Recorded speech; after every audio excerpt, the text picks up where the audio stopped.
नमस्कार.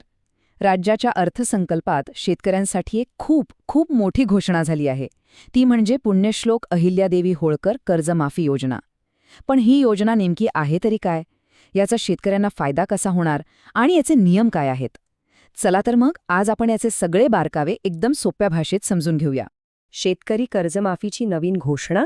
हो, अगदी बरोबर. सरकारने शेतकऱ्यांसाठी एक नवीन कर्जमाफी योजना आणली आहे.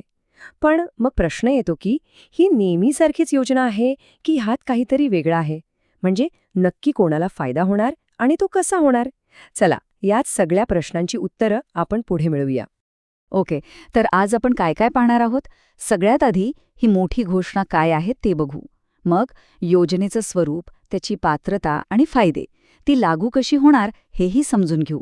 आणि हो, यात वीज बिलात पण एक सवलत आहे, ती पण बघूया.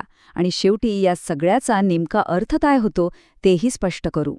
चला तर मग सुरुवात करूया थेट त्या मोठ्या घोषणेपासून. आता बघा, ही काही साधीसुधी घोषणा नाहीये.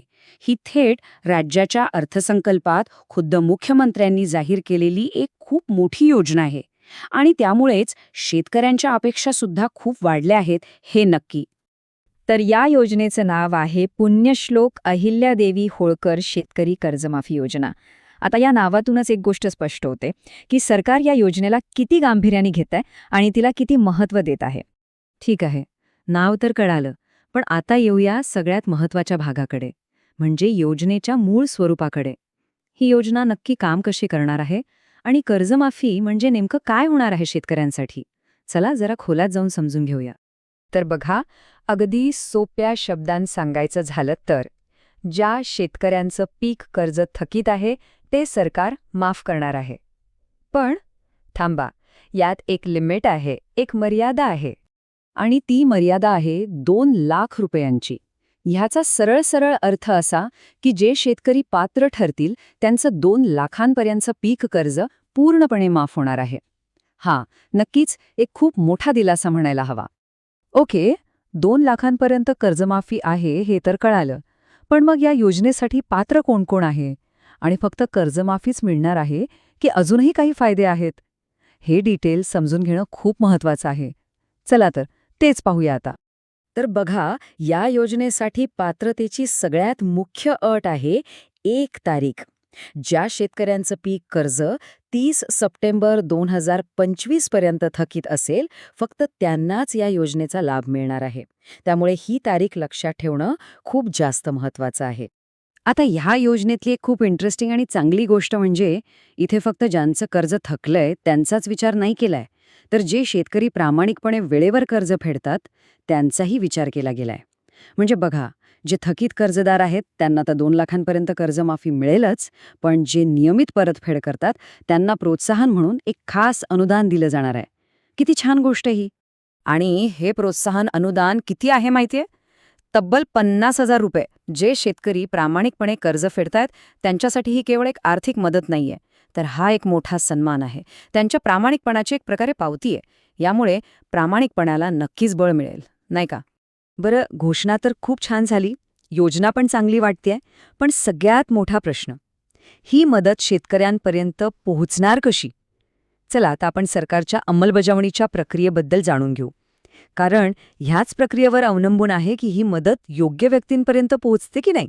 तर यासाठी सरकार वापरणार आहे ॲग्रीस्टॅक नावाच्या एका आधुनिक डिजिटल सिस्टमचा. आता हे ॲग्रीस्टॅक म्हणजे काय?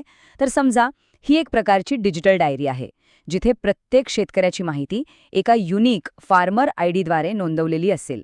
याचा फायदा काय? तर मदत थेट योग्य व्यक्तीपर्यंत पोहोचेल आणि संपूर्ण प्रक्रियेत पारदर्शकता येईल. आणि ही प्रक्रिया अगदी 3 सोप्या स्टेप्समध्ये होणार आहे. स्टेप 1, प्रत्येक शेतकऱ्यासाठी एक फार्मर आयडी तयार केला जाईल. स्टेप 2, तो आयडी शेतकऱ्याचा आधार लिंक्ड बँक खात्याशी जोडला जाईल. आणि स्टेप 3, पैसे थेट शेतकऱ्याचा व्हेरीफाय झालेल्या खात्यात जमा होतील, म्हणजे मधल्या दलालांना कुठेच वाव नाही.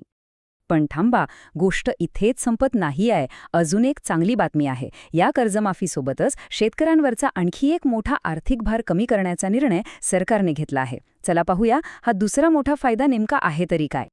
अगदी बरोबर, कर्जमाफीसोबतच कृषी पंपांचं वीज बिल, हो, वीज बिल सुद्धा माफ करण्याची मोठी घोषणा या अर्थसंकल्पात करण्यात आली आहे. आपल्याला माहीतच आहे की सिंचनासाठी वीज बिल हा एक मोठा खर्च असतो. आता त्यात शेतकऱ्यांना खूप मोठा दिलासा मिळणार आहे. आणि ही वीज बिल माफी 7.5 हॉर्स पॉवर क्षमतेपर्यंतच्या कृषी पंपांसाठी लागू असणार आहे. याचाच अर्थ राज्यातील बहुतांश जे लहान आणि मध्यम शेतकरी आहेत त्यांना याचा थेट फायदा मिळेल. तर आत्तापर्यंत आपण योजनेचे सगळे पैलू पाहिले. पण या सगळ्याचा एकत्रित अर्थ काय होतो? सोप्या भाषेत सांगायचं तर काय? चला, या संपूर्ण योजनेचं सार काय आहे ते समजून घेऊया आणि जे महत्त्वाचे मुद्दे आहेत ते एकदा पुन्हा आठवूया.